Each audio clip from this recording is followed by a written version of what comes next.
It's Christmas time and the festive mood has started all around. So are you all excited to celebrate this festival?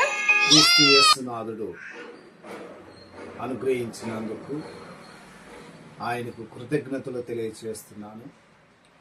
ఆ రీతిగానే Christ church సంఘ బిడ్డలకును వారి కుటుంబాలకు మరియు ప్రత్యేకంగా శ్రోతలకును స్నేహితులకును ఆత్మీయులకును కుటుంబ సభ్యులందరికీ ప్రత్యేకమైనటువంటి క్రిస్మస్ శుభములు మీకు తెలియజేస్తూ వచ్చిన.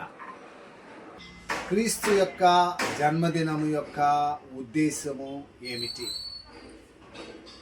ఆయన జ్ఞాపకం చేస్తున్నటువంటి విషయం ఆయన అంటున్నాడు. ఈ మూడు విషయాలను మనం జ్ఞాపకం చేసుకోవాలి. ఒకటి, ఆయన పుట్టుక మరణము యొక్క స్థలముల యొక్క స్థితిగతులు. రెండవది, యేసుక్రీస్తు యొక్క పుట్టుక మరియు ఆయన యొక్క మరణం యొక్క ఆ వ్యక్తి యొక్క వ్యక్తిత్వం యొక్క లక్షణము. మూడవది, యేసుక్రీస్తు యొక్క పుట్టుక ఆయన మరణం యొక్క ఆ స్థితిగతులను జ్ఞాపకము చేసుకోవాలి. దేవుని వాక్యము జ్ఞాపకం చేయొచ్చు. మాన ఛాయలో నుండి వెలుగును కలగ చేయగలదు. ఇదిగో మీరు జీవము అయినటువంటి యేసుక్రీస్తు ప్రభువు వారు అంటున్నాడు, నీవు మనుషుడు అనేటువంటి వాడు వెలుగై ఉన్నాడు. కాబట్టి ఇప్పుడు మీరేం చేయాలి? ఫలించబడి వృద్ధిలోనికి రావాలనేది ఆయన ఉద్దేశము, ఆయన ఇంటెన్స్.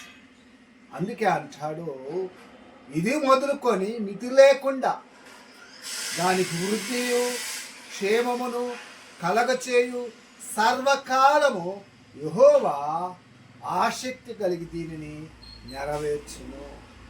దేవుడు నిన్ను ఆయన సూర్యక్రాంతి రెక్కల క్రింద భద్రపరిచి మలాకి అన్నట్లు నీకు స్వస్థతను, ఆరోగ్యమును, స్వస్థతను, వృద్ధియు, క్షేమమును కలగజేసి యెషయా ప్రవక్త తెలియజేసిన ఏలేనుగా మనకు శిశువు పుట్టెను, ఆయన భుజం మీద రాజ్యభారముండును, ఆయన ఆశ్చర్యకారుడు, ఆలోచనకర్త, ఆయన సమాధానానికి అధిపతి ఉన్నటువంటి దేవుడు. మీరందరూ కూడా ఈ నూతన సంవత్సరంలో అడుగుతున్నటువంటి సిద్ధపడుచున్నటువంటి మీరు అందరూ రానున్న కాలంలో మీరు ఫలించాలని, అభివృద్ధి చెందాలని, వృద్ధి కలిగి క్షేమం కలతో మీరందరూ కూడా అభివృద్ధిలోనికి, మీ కుటుంబాలు, మీ బిడ్డలు, ప్రతి ఒక్కరూ అభివృద్ధిలోనికి రావాలని సేవకుడిగా కోరుకుంటూ మీ అందరూ దేవుడు దీవించి ఆశీర్వదించునుగాక. ఆమేన్, ఆమేన్.